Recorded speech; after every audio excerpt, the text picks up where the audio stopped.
Kenny Sidle is as much a storyteller as he is a story. Dubbed a national music treasure, he's been fiddling America's story through bluegrass hoedowns and waltzes since 1938. There's that old tune called Cottage Hill there, okay? The key of D.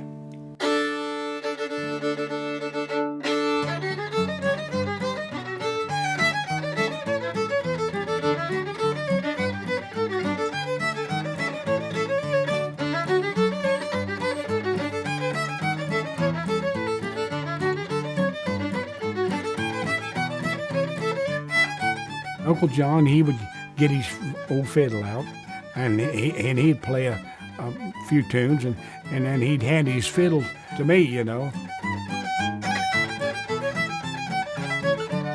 And he'd say, "Here, Kenny," he said, "take my old fiddle," and he said, "How about giving me a little bit of the Arkansas Traveler?" Music is a powerful tool, connecting people to the stories of Ohio. Kenny Sidle is an Ohio story, a humble fiddle player born in Toboso, Ohio. He grew up with 4 brothers and 4 sisters, all musically inclined. When he was 4.5 years old, his father gave him a small fiddle for Christmas. When I was growing up, there was a fiddle player down in Charleston, West Virginia, and his name was Clark Kessinger. And my dad told him, he said, "Kenny," he said, "boy," he said, "I'd love to hear you learn to play that fiddle like the Kessinger brothers." Kenny learned how to play that fiddle all right. He went from playing in front of his first audience at the age of 5 to winning countless fiddle contests, playing in bands, and on to receiving the National Endowment for the Arts Fellowship Award in 1988. He was most recently awarded the Ohio Heritage Fellowship Award from the Ohio Arts Council in July of 2012. A lot of them are young guys that's tried to copy his stuff, and they use it a lot. He's done a lot for a lot of fiddle players, whether they're bluegrass or whatever. He might have cleaned the fiddle players up a little bit, you know, to make them play a little more smoother and stuff. I don't know. I couldn't say too much one way or the other about, because it's hard to change a bluegrass player. You can be a real good fiddle player, but I'll tell you, one of the things you got to have is a real good accompaniment. And I'll tell you, I have one sitting in there right now, Troy Herdman. He's a real machine on that guitar. Proud of Troy. Yes, sir. Troy and Kenny have been playing bluegrass together since the 70s, and while they would never admit it, may be partly responsible for the resurgence of bluegrass music. Back then, a lot of the people really had a kind of a hard time getting them to take a hold of it, to like it, you know.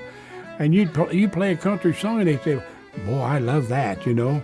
And but you'd play a bluegrass tune, you know, and they just seem like they kind of just drop off, you know. I mean, it's like you left them in an open field somewhere, you know.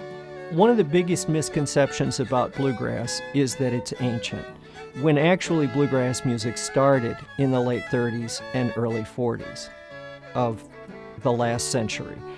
Another common misconception is that it's an ignorant style that takes no effort to learn to play, that only idiots would listen to it.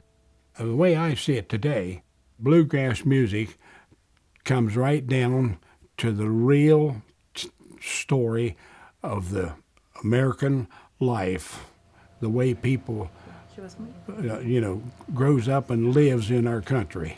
There are 2 ways in which you might think of bluegrass as traditional music. One, it draws a part of its repertoire from traditional sources.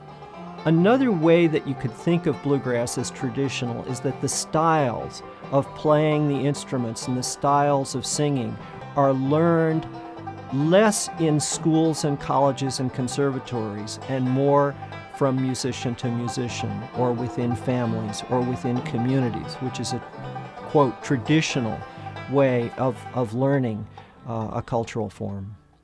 Kenny has taught many a fiddle player, teaching by ear instead of music. Both his formal and informal jam sessions have resulted in another generation of fiddle players. With the fiddle, the bow is really the hard part on the violin. You know what I mean?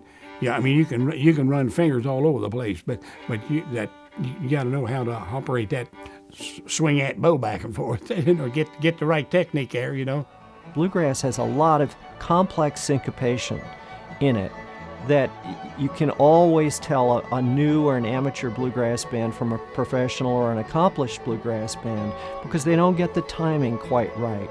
And it takes years, first to hear it, and then to do it on your own, and then to do it with 4 or 5 other people.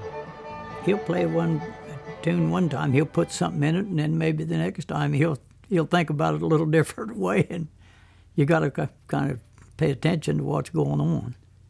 You can't guess what he's going to do. These days, you'll find Kenny, dubbed a national music treasure by the National Endowment for the Arts, judging national fiddle contests and playing in local joints with the Frosty Morning Bluegrass Band. The joy on his face is infectious, but you won't find him touting his achievements, nor would he ever take credit for preserving and promoting bluegrass in Ohio. He'd tell you he's just playing music. He's a good feller, and he's a good fiddle player. And you can sit down with him and have a little fun playing music. And he's willing to help anybody. And we've been good friends for a long time. And I hope we can keep it up.